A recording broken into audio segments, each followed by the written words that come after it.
à tous et bienvenue dans Locataire. Pour être en bonne santé, il faut manger des fruits et des légumes. Jusqu'ici, vous êtes d'accord. Et idéalement bio. Mais comment sont-ils produits? Pour le savoir, aujourd'hui, nous allons chez Sandrine. Elle est agricultrice bio et même plus, vous allez voir. Une chose est sûre, l'avenir est ce que vous faites maintenant. Bonjour, Enchantée. Bienvenue dans ma serre. Merci. Ma serre bio. Justement, je viens voir comment on produit des fruits et des légumes bio. Est-ce que vous pourriez m'expliquer? Alors ici, tu es dans une serre de maraîchage diversifiée. Où donc tu vois, il va y avoir 3 voire 4 catégories de légumes. Et tout l'art est de produire sans pesticides, sans engrais chimiques et de produire le plus sainement possible. Et nous, on travaille sur des bandes permanentes. On ne retourne pas le sol, on décompacte notre sol, on rajoute nos composts dessus qu'on fabrique nous-mêmes. Et pour optimiser les productions, on va associer certaines cultures, comme tu vois là-bas.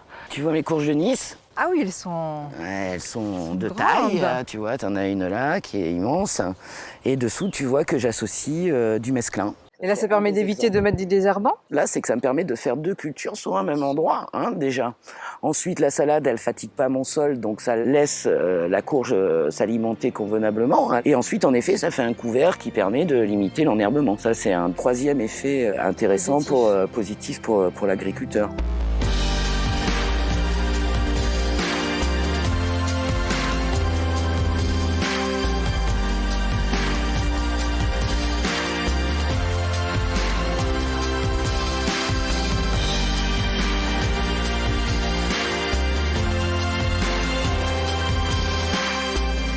Où sommes-nous ici? Vous êtes à l'île au Paradis, sur 2 hectares de biodiversité, de diversité de production végétale, où je travaille en agroécologie sur du maraîchage diversifié. Toute l'exploitation est certifiée biologique par EcoCert.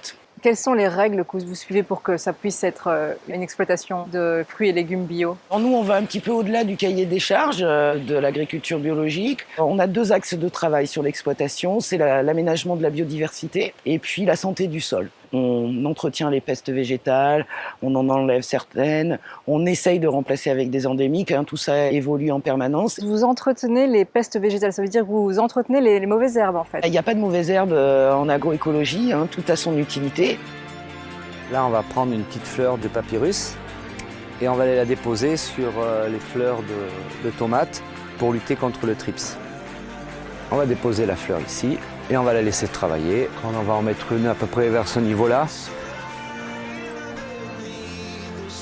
Et ainsi de suite. Qu'est-ce qu'une plante de compagnonnage? Ce sont des plantes que l'on va incorporer dans nos serres pour attirer des auxiliaires de culture. Il leur faut des petites maisons pour qu'ils soient bien chez eux. Et l'alarme de Job, qui est une espèce envahissante en La Réunion, qui sont des très très bonnes plantes refuges pour les auxiliaires de culture, qui vont venir pondre, qui vont se reproduire là-dedans. Et après, quand il y aura à manger avec des prédateurs de culture, ils vont se diriger directement sur les cultures. Oui, c'est ça, il y a les insectes ravageurs et les insectes auxiliaires. C'est ça, alors pareil, il n'y a pas de mauvais insectes, mais il y a des prédateurs de culture, comme le puceron par exemple. Les insectes peuvent donner des maladies aux plantes, comme un moustique peut nous donner une maladie en piquant. Tout à fait. Par exemple, la rôde, quand elle pique la feuille du végétal, elle injecte un virus, et c'est ce virus-là qui est dangereux pour les cultures. Il y a aussi Bruno qui t'aide pour le côté entomologie. Lui, il suit vraiment toute l'évolution de la faune, tous les auxiliaires, les prédateurs, les attaques sur culture. On va aller ramasser La coccinelle. la coccinelle. Où est-elle? Elle est là. Clac. On secoue, c'est fini, elle est plus Elle est sur la dedans. feuille, elle est dedans. Et que vas-tu faire de ces coccinelles? On va les mettre dans la serre pour lutter contre les pucerons. C'est un insecticide naturel en C'est fait. un insecticide naturel. On va faire un petit lâcher.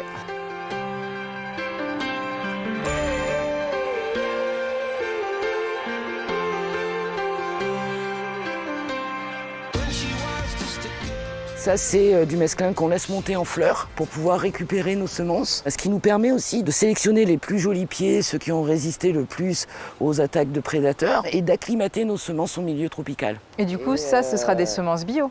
Ah ben, obligatoirement. Je travaille chaque bande comme une parcelle à part entière. Sur cette parcelle, je vais faire un légume fruit, un légume racine, un légume feuille, une légumineuse. Et je vais faire mes rotations comme ça. C'est la rotation des cultures. cultures. C'est la rotation des cultures. Pour ne pas appauvrir le sol. Pour ne pas appauvrir le sol et avoir des beaux légumes en permanence. Donc j'ai été obligé de mettre en place des outils de traçabilité pour se donner toutes les chances d'avoir des bons rendements, d'avoir des beaux légumes. Et de suivre tout ce qui se passe dans la serre à chaque instant à partir de ta tablette. Si on veut faire de l'agriculture durable, il faut que quand je parte dans 20 ans ou je ne sais pas, malgré que j'ai produit encore, je laisse un sol plus riche et un écosystème plus riche que quand je suis arrivé. Et puis la santé du sol avec mes composts qui me permettent de ne pas fatiguer mon sol culture après culture. Pareil avec les végétaux qui sont présents sur mon exploitation.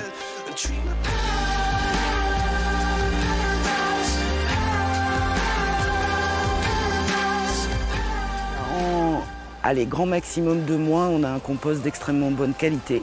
Et après, on utilise ça.